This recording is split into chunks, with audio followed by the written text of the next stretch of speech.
All right, how's it going, everyone? So in this video, I am going to be giving you guys some of my thoughts and opinions on the iPhone 11 Pro and whether or not it is a good phone to pick up on the used market. And I thought I would go ahead and kind of give some thoughts on the iPhone 11 Pro now that it is this year going to be 4 years old, and whether or not it is worth picking up. So now there are, or were rather, several versions of the iPhone 11 series of phones that came out back in 2019. Now you had the standard iPhone 11, which was basically the successor to the iPhone XR from 2018. And the 11 basically was the budget option.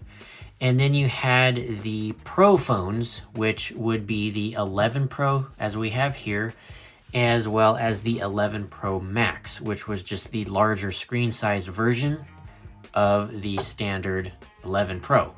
So the 11 Pro has the A13 Bionic chip inside, which is still to this day, in my opinion, a beast of a processor for a smartphone. I mean, it essentially can still handle almost nearly anything you throw at it, whether it be an intensive game that you might be wanting to play, an intensive graphical app that might be for productivity, an AR type of situation, so you want to do augmented reality, whatever it may be, this phone still handles all of that almost perfectly. Now, I say almost because it is starting to show its age, due to the older processor and some of the new apps and stuff that are coming out. It does start to slow down ever so slightly, but it's not really, for the average person, going to be all that noticeable. Now, currently, you can basically find this particular phone on the used market from anywhere, considering the condition, obviously. You can find some that have really poor condition, and you can find some that are in very, very good condition. So it varies price-wise, but on average, you can basically find this particular phone for anywhere around $300 to $400 for a 64 gigabyte configuration in essentially whatever color you want. The color that I have here is the gold version, which is actually pretty nice in person. On video, it doesn't really portray the color very well, but in person, the gold 11 Pro is pretty nice to look at. The back frosted glass does appear to have a little bit of a pinkish salmon color to it, whereas the gold rails along the side have a very deep, nice color of gold to them. But it also retains and still has that reminiscent and or familiar design of the iPhone that has been around since the iPhone 6 from 2014. And what I mean by that is that it still has that rounded off design, so where the corners and the edges are very round and the screen kind of slowly or ever so slightly curves around the edge to meet the frame of the phone.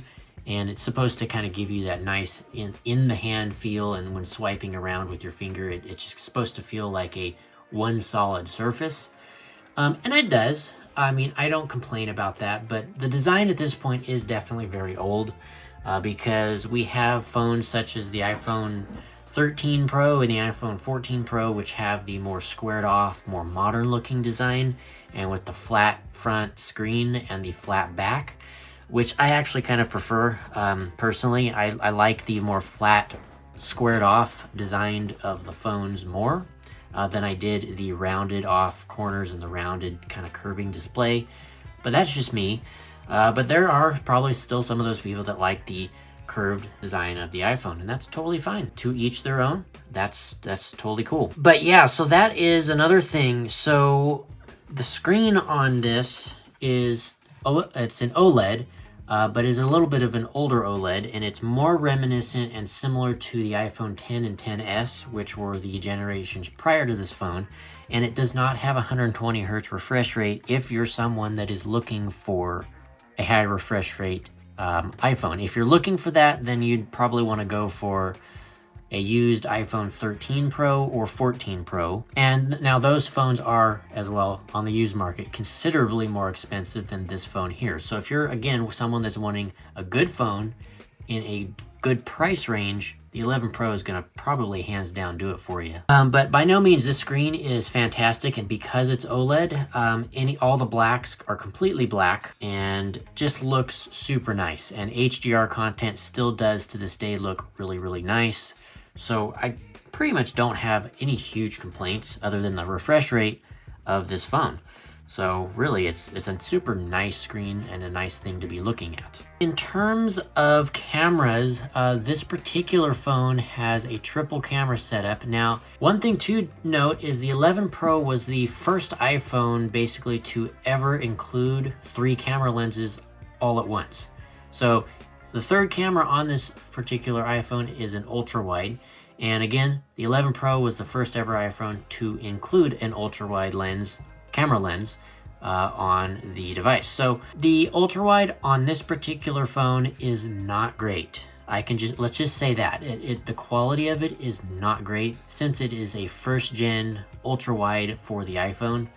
The quality is subpar considering what we have nowadays with our ultra wides on, say, the 14 Pro. The 14 Pro has an absolutely superior wide angle lens comparing it to, say, the 11 Pro right here. There's no comparison. I mean, the quality is way better. However, it's not bad. Again, for someone wanting to stay on a budget, it's totally sufficient for that. Now, the primary sensor and the telephoto, however, both of those, in my opinion, are really good. The quality that comes out of it is solid. As long as you have enough lighting, you're going to get some really nice photos. As well, the standard lens and the telephoto are also both still optically stabilized, so that will improve or help improve a low light performance for photo taking.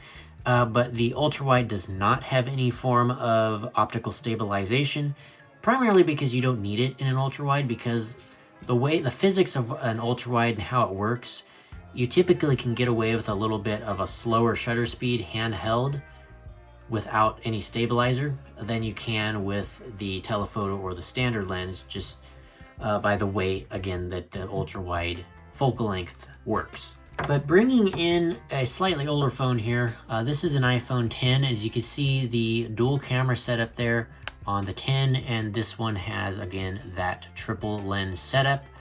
And the lenses on the 11 Pro compared to the 10 are much bigger because the sensors themselves are also much bigger.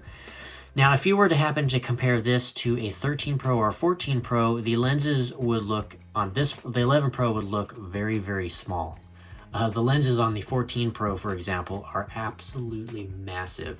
So yeah, no comparison in terms of sensor size compared to the new phones. But again, not bad for what you're getting price-wise. These 3 lenses, camera lenses here, will serve you pretty much perfectly well. I mean, you're going to have probably no problems with them at all. Now, it does still have stereo audio from the speakers, so you have a bottom firing speaker and a front firing speaker via the earpiece.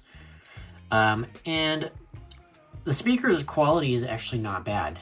If you're watching a movie or playing music or something, the quality of the speakers and the audio coming out of them it's decent, not great, obviously, because it's a smartphone speaker, but it is also not bad either. It's pretty good for casual listening and movie watching if you're on the go and stuff, so really no problems with that. And you have all this typical wireless connectivity. You got Bluetooth 5.0, you got the 4G LTE cellular connection. And now this phone also does, like I said, only have 4G LTE. It does not have the latest 5G connectivity, but 4G LTE is actually probably still preferred by most because 5G is still not to this day readily available in most areas. Now, in some major cities, you can find 5G, millimeter wave, and all that good stuff. But really, for the majority of many people, you're gonna still be stuck and would probably still prefer to use 4G LTE just because of the reliability of it and the battery life saving of it, because 4G uses much less battery power than that of 5G. So with this phone, you're going to be using 4G, obviously, because there's no 5G, and you're gonna get better battery life in the long run since you're gonna be using the 4G LTE. So that might be one reason you would want to stick with an older phone.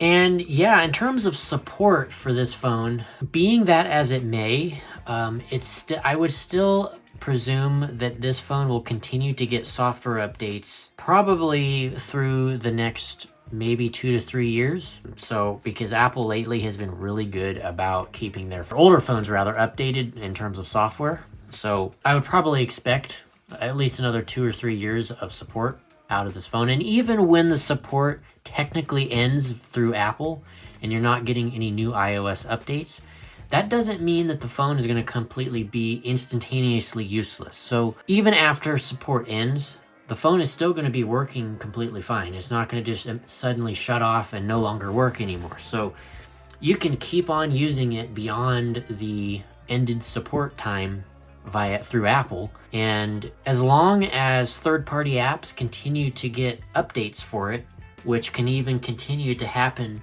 2, 3, 4 years after support ends for a particular iPhone, don't let the lack of support or the potential lack of support scare you away from buying, say, the 11 Pro that we have here, because you're pretty much going to be just fine. I would not worry about buying an 11 Pro based on support or potential lack thereof. Now, if you were going to go and say, want to buy, say, an iPhone 6S, like we have right here, I would probably say do not do that, because the 6S is no longer supported, and it is definitely showing its age at this point. And it's a good phone, but it's old. It is old, it's outdated, and is not going to probably do what most people need it to do anymore at this point. So hope you guys have enjoyed this fairly long video, but I kind of wanted to just give my thoughts and opinions about the 11 Pro and whether or not it was worth picking up right now. That's basically it. Hope you guys have enjoyed, and I'll see you guys in the next one. Peace out.